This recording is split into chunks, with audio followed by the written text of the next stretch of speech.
was trapped in negative thinking until I tried this. So one day, I was talking to one of my cousins, and midway through the conversation, she said something that just hurt me. She said, "You're always so emotional about things." The call ended, but that one line stayed with me. Why do I take things so personally?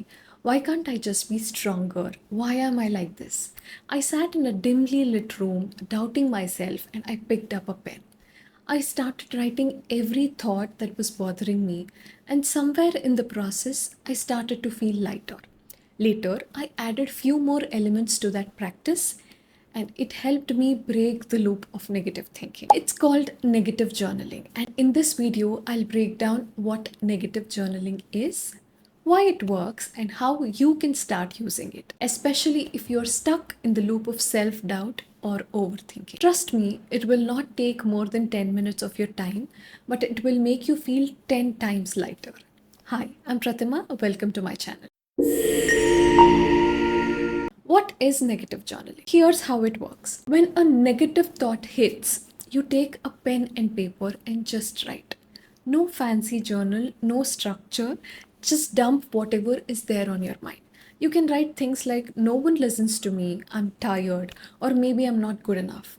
Write whatever comes up. The thought itself, what triggered it, how you're feeling right now, or even what made you feel like this way earlier in the day. Whenever I wrote down my thoughts like this, it was like I was transferring the weight of my doubts from my body onto the paper. I saw the thoughts now outside of myself. And once the thoughts were out, it seemed much easier to engage with them.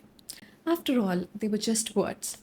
But in my head, it felt like absolute reality. Why does it work? Now, you might be thinking, why does this simple act of writing work so well? Here's what actually happens when you do it. It slows down your mind. You can't write as fast as you think. When you slow down, your thoughts start becoming clearer. They become something you can process instead of being overwhelming. It gives your thought a shape. What feels like a mental storm becomes something you can see and understand. It creates emotional distance. When the thought is in your head, it feels like it's you. But on paper, you're not on a spiral anymore. You're just observing it from distance. But wait, writing is just half of the job. If you stop here, you'll feel better in the moment, but the pattern might repeat. The real shift happens with what comes next. Before we move on, if you have found value in this video till now, please like and subscribe to the channel. Number 3, how I reflect after journaling. Once I write, I pause. That's enough for the day. But after 2-3 days, when I'm not in the same emotional state, I come back to it. Not to spiral again, but to understand. I ask myself, what triggered this?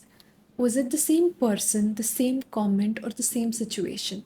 Have I felt this before? Any old memories or patterns showing up? Am I assuming something? Does this feel like an overreaction now? Are there words that I keep repeating in my writing? What do they reveal? This is where the shift really happens, because now you're not just reacting, you are connecting the dots. If you notice that the comments about your weight always trigger you, or one particular friend always leaves you feeling small, now you know. And once you know, you can change it.